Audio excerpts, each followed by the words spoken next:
रामकृष्ण हरी. मी आज इथं फार्म हाऊसच्या साठी सिमेंट ठेवण्यासाठी पत्रा शेड मारलेलं आहे. त्याचं काम असं पूर्ण झालेलं आहे. आतमध्ये पण भरून घेतले. कोबा करायचा बाकी आहे. आणि हे पाणी सारखं मारायला लागतं 3 टाईम. उन्हाळ्याचे दिवस आहेत म्हणून ही बघा नवीन टेक्नॉलॉजी चालवली आहे. शेतातला ड्रिपचा पाईप घेतला आणि त्याला असा पूर्ण येडा मारला बांधकामाला. हे आपोआप पाणी त्याच्यावर पडतंय बघा. तुम्ही पाहू शकता भिंतीवर पाणी आपोआप पडतंय. आता उन्हाचं पण शिरवाळ्याचं पण पाणी मारायची गरज नाही. हे आपोआप पाणी पडायचं केले. ड्रीपच हातरून टाकले ह्याला. सकाळी एकदा पाणी मारायचं, दुपारी एकदा मारायचं, संध्याकाळी एकदा मारायचं. ते एक चंबूर आहे मोटरीचा आपल्या पाण्याचा.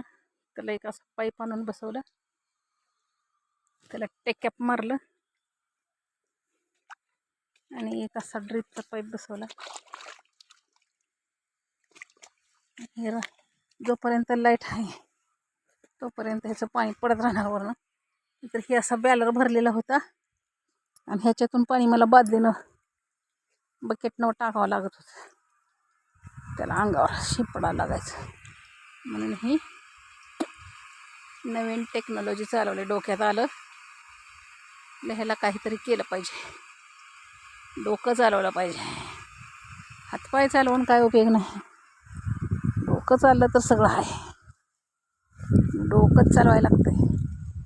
डोक्यानं काम करायला लागतंय तर सगळं होतं. हे बघा पाणी कसं पडतंय सगळा बांधकामाला. पूर्ण असं ह्याला लाईनवर मारून टाकले. पे पाणी किती प्यायचं आहे ते. हे आतमध्ये पण पाणी मारलं. आतमध्ये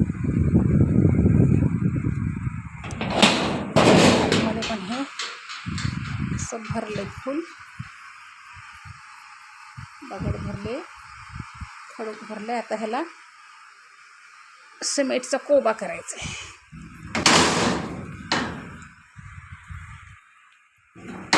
इस्त्रीचं काम राहिले. 2 गडी लावले होते, त्याने ते हौद भरून काढला.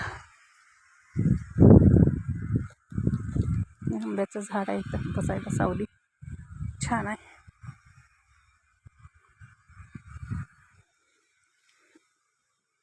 घरी जायच्या तयारीत आहे.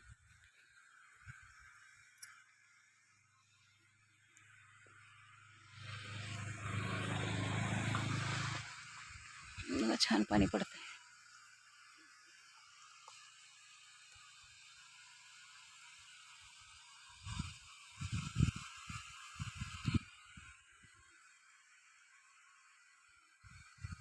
आता बांधकाम पर केलं ना. पलीकडे फार्म हाऊसचा पाया पडलेला आहे काढून.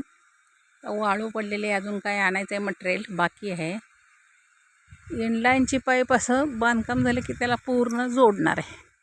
पाणी मारायचं, गडी वाचवायचं.